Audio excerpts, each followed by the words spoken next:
Assalamualaikum warahmatullahi wabarakatuh. Halo sahabat muslim, selamat datang di Hikayah Channel. Hari ini kita akan menyelami salah satu kisah penting dalam kehidupan Bunda Aisyah radhiyallahu anha, istri tercinta Rasulullah sallallahu alaihi wasallam. Kisah yang akan kita bahas adalah salah satu ujian terberat yang beliau hadapi, dikenal sebagai fitnah hadisul ifki. Fitnah yang membawa berita bohong tentang Bunda Aisyah yang dituduh berselingkuh dan mengkhianati Rasulullah sallallahu alaihi wasallam. Ayo kita simak kisahnya. Kejadian ini terjadi pada saat Rasulullah sallallahu alaihi wasallam memimpin para sahabat dalam sebuah perang atau ghazwah di luar kota Madinah. Ketika itu Nabi sallallahu alaihi wasallam mengundi di antara istri-istrinya untuk memutuskan siapa yang akan ikut, dan Masya Allah yang terpilih adalah Bunda Aisyah. Sebagai istri, beliau ingin mendampingi Rasulullah di waktu-waktu sulit, penuh tensi dan tekanan. Untuk itu beliau meminjam kalung dari kakaknya Asma binti Abu Bakar untuk dipakai dalam perjalanan. Namun dalam perjalanan pulang, mereka berkemah di satu tempat di tengah gurun pasir.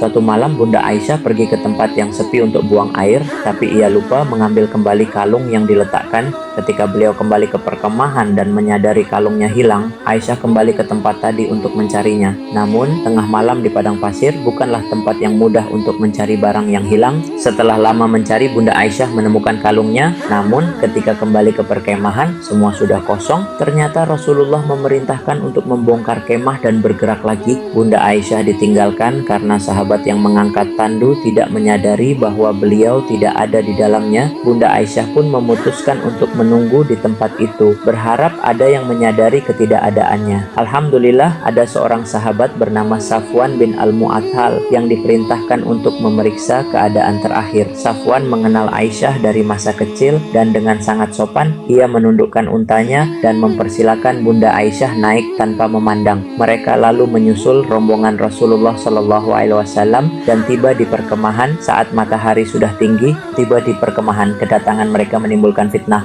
Orang-orang munafik mulai menyebarkan isu bahwa Bunda Aisyah dan Safwan melakukan sesuatu yang tidak pantas. Berita ini menyebar luas sehingga Aisyah tidak tahu apa-apa sampai mereka kembali ke Madinah. Setibanya di Madinah, Bunda Aisyah sakit dan berita fitnah tersebut makin meluas. Namun beberapa sahabat mendapat pujian dari Allah dalam Al-Quran karena menolak berita tersebut. Sayyidina Umar bin Khattab adalah yang pertama mengatakan, "Subhanallah, ini adalah kebohongan yang besar."